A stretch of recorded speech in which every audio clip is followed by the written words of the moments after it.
Hello guys and अस्सलाम वालेकुम। और रिएक्ट्स में आपका खुशामदीद। तो गाइस आज हम रिएक्ट करने वाले हैं जेम टीवी से the ghost queen 121 people silent at 34 feet. मेरे ख्याल से ये क्या बोलते हैं यार उसको, पैरानॉर्मल हो सकता या फिर कुछ कॉन्स्पिरेसी थ्योरी के टाइप। पैरानॉर्मल यानी गैर मरेली, गैर मरवरी, ऐसा कुछ तो बोलते हैं उस वर्ड में। आई डोंट नो होता है, I know but I am not getting to recall that word. मुझे याद करना पड़ता भी वो वर्ड को। गैर मरी मखलूक या गैर मरी मखलूक बोलते हैं उसको, पैरानॉर्मल।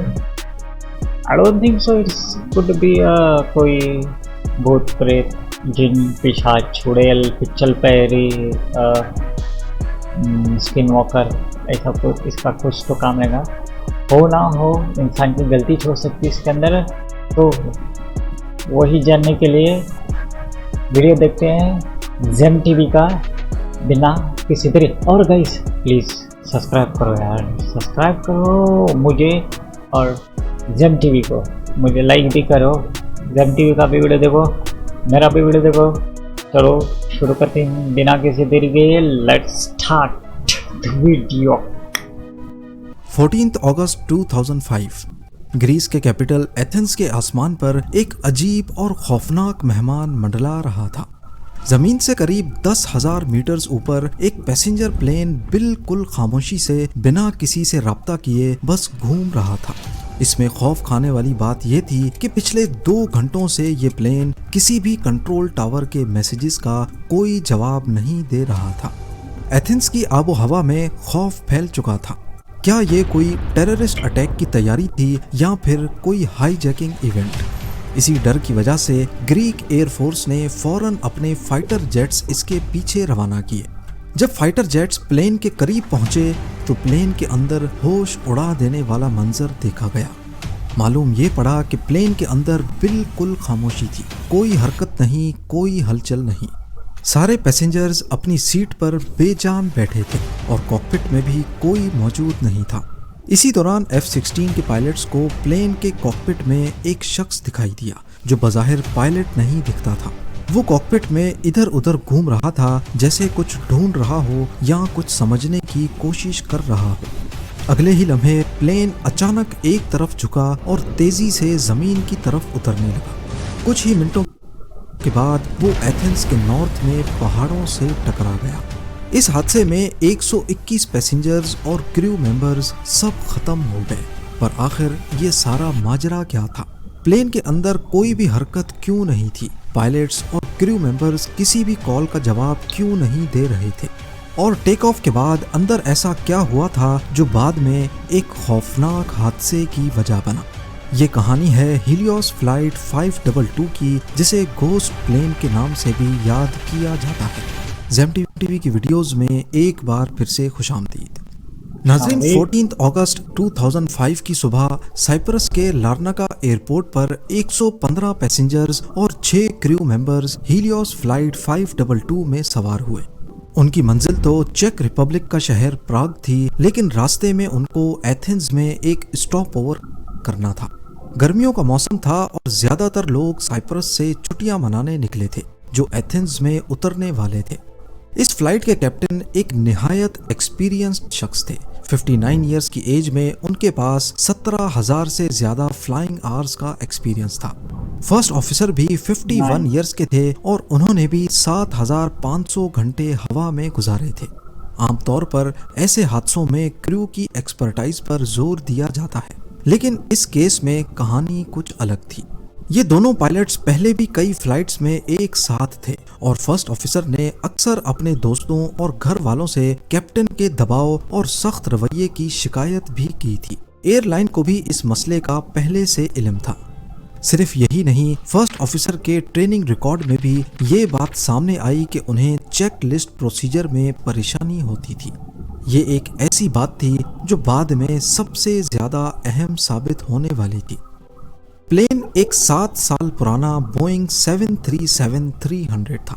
सुबह की ठंडी हवा में जहाज ने बिना किसी मसले के लार्नाका एयरपोर्ट से टेक ऑफ कर लिया। जैसे ही प्लेन 10,000 फीट से ऊपर गया, क्रू ने निकोसिया एयर ट्रैफिक कंट्रोल से राब्ता किया और कैप्टन ने 34,000 फीट की बुलंदी पर उड़ने की परमिशन मांगी, जो उनको मिल भी गई। मगर जैसे ही जहाज 12,000 फीट के एल्टीट्यूड तक पहुंचा, अचानक कॉकपिट में एक अलार्म बजना शुरू हो गया। ये अलार्म वही था जो अक्सर टेक ऑफ से पहले जमीन पर बजा करता था जब जहाज की टेक ऑफ कॉन्फ़िगरेशन में कोई मसला हो। इसी वजह से दोनों पायलट्स हैरान थे कि वो इसे हवा में क्यों सुन रहे हैं। 90 सेकंड्स के बाद कैप्टन ने अपनी एयरलाइन के ऑपरेशन सेंटर से राब्ता किया और उन्हें टेक ऑफ कॉन्फ़िगरेशन वार्निंग के बारे में बताया। उन्होंने ये भी कहा कि वेंटिलेशन कूलिंग फैन की लाइट्स बंद हैं और मजीद पूछा कि इसके सर्किट ब्रेकर्स कहाँ मौजूद हैं।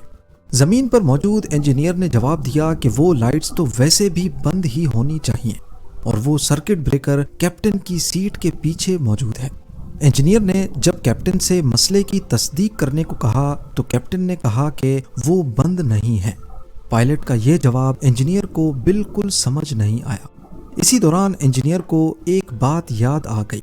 फ्लाइट से पहले इसी इंजीनियर ने जहाज के प्रेशराइजेशन सिस्टम की जांच की थी, क्योंकि इस सिस्टम के कंट्रोल्स उन कंट्रोल्स के करीब ही थे जिनके बारे में कैप्टन उलझे हुए जवाब दे रहा था। इसी वजह से इंजीनियर ने कैप्टन से पूछा कि क्या प्रेशराइजेशन मोड ऑटो पर है या मैनुअल है, लेकिन कैप्टन ने इसका जवाब देने के बजाय दोबारा वही सवाल दोहराया कि सर्किट ब्रेकर्स कहाँ मौजूद हैं। इस गुफ्तगू के दौरान प्लेन के अंदर पैसेंजर्स के ऑक्सीजन मास्क नीचे गिर चुके थे। इसके थोड़ी देर के बाद हीलियोस ग्राउंड ऑपरेशंस का प्लेन से राब्ता टूट गया। देखते ही देखते जहाज 34,000 फीट पर पहुंच गया और अब इससे राब्ता करने की तमाम कोशिशें नाकाम दिख रही थी। अब हीलियोस ऑपरेशंस ने निकोसिया एयर ट्रैफिक कंट्रोल से राब्ता किया और कहा कि वो फ्लाइट 522 से कांटेक्ट करने की कोशिश करें। अगले 5 मिनटों तक कंट्रोलर ने जहाज से कांटेक्ट करने की कोशिश की, लेकिन कोई जवाब नहीं आया। फिर कंट्रोलर ने फ्लाइट 522 के करीब एक दूसरे जहाज से कांटेक्ट किया और उनसे कहा कि वो फ्लाइट 522 से कांटेक्ट करने की कोशिश करें, पर यह तरीका भी नाकाम रहा। इसी दौरान फ्लाइट 522 अब ग्रीक एयर स्पेस में बिना परमिशन के दाखिल हो चुकी थी और उसने अपना फ्लाइट प्लान जारी रखा।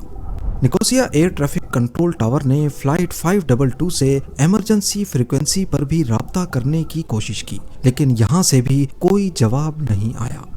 फिर उन्होंने ग्रीस में एथेंस एटीसी से राब्ता किया और पूछा कि क्या उनका फ्लाइट 522 से राब्ता हुआ है या नहीं, लेकिन बदकिस्मती से उनकी रेडियो कॉल्स का भी जहाज से कोई जवाब नहीं आया। अब यहाँ पर 2 पॉसिबिलिटीज थी। या तो फ्लाइट 522 में कोई रेडियो ट्रांसमिशन का मसला हुआ है जिसकी वजह से वो कॉल्स सुन तो पा रहे हैं लेकिन उनके जवाब ट्रांसमिट नहीं हो रहे, या फिर दोनों पायलट्स होस्टेज बना लिए गए हैं। पहली पॉसिबिलिटी को नज़र में रखते हुए एथेंस कंट्रोल टावर ने जहाज को नीचे उतरने की परमिशन दे दी, पर फ्लाइट 522 की तरफ से नीचे उतरने का कोई इशारा नहीं मिला।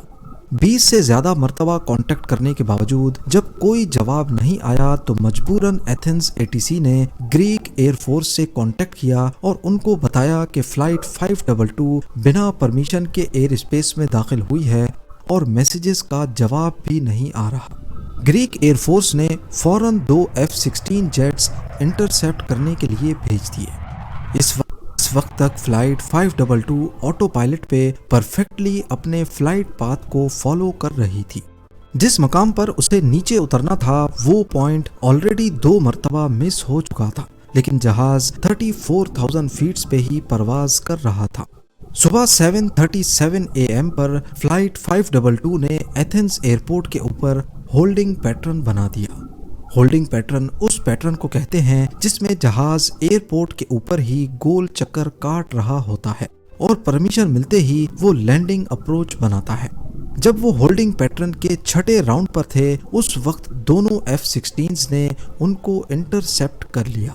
सुबह के ठीक 8:30 बज रहे थे। 2 F-16 में से एक पायलट ने काफी हैरान करने वाली रिपोर्ट दी। उनका कहना था कि फ्लाइट 522 के कॉकपिट में कैप्टन की सीट खाली पड़ी है। उन्होंने पैसेंजर केबिन के अंदर भी देखा। दूसरी साइड की विंडोज की लाइट में उनको केबिन सही तरह दिख रहा था। वहां पैसेंजर्स बिल्कुल बेहरकत अपनी सीट पर बैठे थे, जबकि उनके चेहरों पर ऑक्सीजन मास्क लगे थे। जब जहाज होल्डिंग पैटर्न का 10वां राउंड लगा रहा था, F-16 पायलट्स में से एक ने एक अजीब मंजर देखा।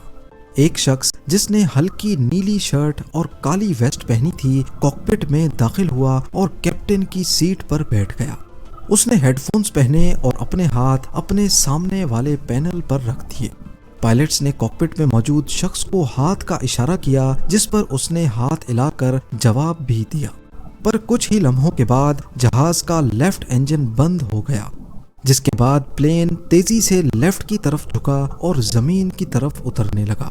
सुबह 9 बजे से थोड़ा पहले जहाज मजीद लेफ्ट तरफ मुड़ गया और उसके बाद उसका राइट इंजन भी बंद हो गया। तकरीबन 4 मिनटों के बाद वो एथेंस के नॉर्थ वेस्ट में पहाड़ियों से टकराकर तबाह हो गया। हादसे के फौरन बाद इन्वेस्टिगेटर्स काम पर लग गए। उन्होंने मलबे का मुआयना किया और उस इंजीनियर से भी सवाल जवाब किए जिसने हादसे से पहले प्लेन पर मेंटेनेंस का काम किया था। हादसे से एक रात पहले उसी इंजीनियर ने जहाज पर प्रेशराइजेशन लीक टेस्ट किया था। इस टेस्ट के दौरान उसने ओवरहेड पैनल पर मौजूद प्रेशराइजेशन मोड को ऑटो से हटाकर मैनुअल पोजीशन में रख दिया था, पर काम खत्म करने के बाद वो स्विच को वापस ऑटो पे रखना भूल गया। जहाज 34,000 फीट की बुलंदी पर उड़ रहा था और मैनुअल पोजीशन की वजह से उसके अंदर हवा का दबाव कम होना शुरू हो गया। कम प्रेशर में इंसानी दिमाग सिर्फ 10 मिनट तक काम कर सकता है और इस हालत को हाइपोक्सिया कहते हैं, यानी ऑक्सीजन की कमी। इसका सबसे पहला असर दिमाग पर होता है, जिससे कंफ्यूजन, सोचने की सलाहियत में कमी और आखिर में बेहोशी या मौत भी हो सकती है। दोनों पायलट्स को अपनी प्री फ्लाइट ड्यूटीज में इस स्विच को चेक करना था, लेकिन उन्होंने गौर नहीं किया क्योंकि नॉर्मली वो स्विच ऑटो पोजीशन में ही होता है। उनके पास मसले को पहचानने के लिए 2 और मौके भी थे, टैक्सी से पहले और टेक ऑफ के बाद, लेकिन वो हर मौके को गवा बैठे। जब जहाज 12,000 फीट से भी ऊपर चला गया तो केबिन एल्टीट्यूड वार्निंग अलार्म बजना शुरू हो गया, लेकिन पायलट्स का ध्यान प्रेशराइजेशन सिस्टम के बजाय टेक ऑफ कॉन्फ़िगरेशन वार्निंग की तरफ चला गया। इसी गलत फहमी में उन्होंने वो प्रोसीजर शुरू कर दिया जो अमूमन टेक ऑफ से पहले रनवे पर किया जाता है, और ऐसे वो असली मसले को पूरी तरह नज़रअंदाज कर बैठे। इसी दौरान जहाज में ऑक्सीजन मास्क निकल आए और पास ऑक्सी ऑन की लाइट जल पड़ी, लेकिन हाइपोक्सिया के शुरुआती असरात की वजह से शायद उन्होंने इस पर भी ध्यान नहीं दिया। यही वो वक्त था जब कैप्टन और फर्स्ट ऑफिसर बेहोश हो गए और 10 मिनट की ऑक्सीजन सप्लाई खत्म होने के बाद पैसेंजर्स और क्रू भी अपने होश खो बैठे। अब सवाल ये उठता है कि कॉकपिट में वो शख्स कौन था जो उनके बेहोश होने के 2 घंटे के बाद वहां पहुंचा था। तहकीकात से मालूम पड़ा कि वो फ्लाइट अटेंडेंट एंड्रियास प्रोद्रामू था, जिसके पास कमर्शियल पायलट लाइसेंस था, लेकिन वो 737 उड़ाने के लिए क्वालिफाइड नहीं था। कॉकपिट वॉइस रिकॉर्डर से पता चला कि प्रोद्रामू ने इंजन्स फेल होने के बाद मेडे कॉल्स करने की भी कोशिश की थी, लेकिन वो गलती से ट्रांसमिट बटन दबाना भूल गया। इन्वेस्टिगेशन बोर्ड ने ये तहकीक की कि उसकी फ्लाइंग एक्सपर्टीज इतनी नहीं थी कि वो एक बोइंग 737 को कंट्रोल कर सके, वो भी जब फ्यूल खत्म होने की वजह से इंजन फेल हो गए हों। और अगर वो किसी तरह जहाज को लैंड करवा भी लेता, फिर भी पैसेंजर्स और क्रू का जिंदा बचना नामुमकिन था, क्योंकि इतनी देर तक हाइपोक्सिया दिमाग में इर्रिवर्सिबल डैमेजेस पैदा कर देता है। इन्वेस्टिगेशन के दौरान जहाज के मलबे में से 4 में से 3 पोर्टेबल ऑक्सीजन सिलेंडर्स इस्तेमाल शुदा हालत में मिले। इससे यह साबित हुआ कि प्रोद्रामू और शायद 2 और कैबिन क्रू मेंबर्स ने इन सिलेंडर्स को इस्तेमाल किया था। जिसकी वजह से वो बाकी मुसाफिरों और पायलट्स के मुकाबले में ज्यादा देर तक होश में रहे। हीलियोस फ्लाइट 522 के हादसे के बाद एविएशन इंडस्ट्री ने बहुत कुछ सीखा और कई नई SOPs भी बनाई गई, जिनमें बोइंग को पायलट्स की ट्रेनिंग में इजाफा करने और वार्निंग्स के फर्क को समझने की हिदायत दी गई। इन SOPs को लागू करने के बाद हीलियोस फ्लाइट 522 जैसा हादसा आज तक दोबारा नहीं हुआ। उम्मीद है जेम टीवी की ये वीडियो भी आप लोग भरपूर लाइक और शेयर करेंगे। आप लोगों के प्यार भरे कमेंट्स का भी गाइस ये था भाई वीडियो का गलतियां पो गलतियां। इसका वक्त आ रहा था, बस बहाना होना आ रहा था नहीं वो इंसान को दुनिया से जाने का, तो वैसा ही वो बहुत गलतियां में। चलो ये बात तो अच्छी है कि वैसा मंजर, वैसा हादसा, दर्दनाक हादसा दोबारा नहीं हुआ एयर इंडस्ट्री में, एयरवेज इंडस्ट्री में। चलो अल्लाह का शुक्र है, ऊपर वाले का रहम करम है, ऐसा कौन तक दोबारा वाक़या देखने नहीं आया और ना कभी आना भी ऐसा। तो गाइस वीडियो अच्छा था, दर्दनाक था, सबक सीखे से उसी वक्त का क्या भरोसा है, किसी भी मालूम भी नहीं। ये भी मालूम हुआ। तो चैनल को सब्सक्राइब करो भाई, क्या बोलो और भाई, चैनल को सब्सक्राइब करो, लाइक करो और जेम टीवी को भी लाइक करो भाई, बहुत अच्छे वीडियोस बनाते, इंफॉर्मेटिव वीडियोस बनाते, उनको भी सब्सक्राइब करो। उनका रिएक्शन मैं दिया तो चलो नेक्स्ट वीडियो तक के लिए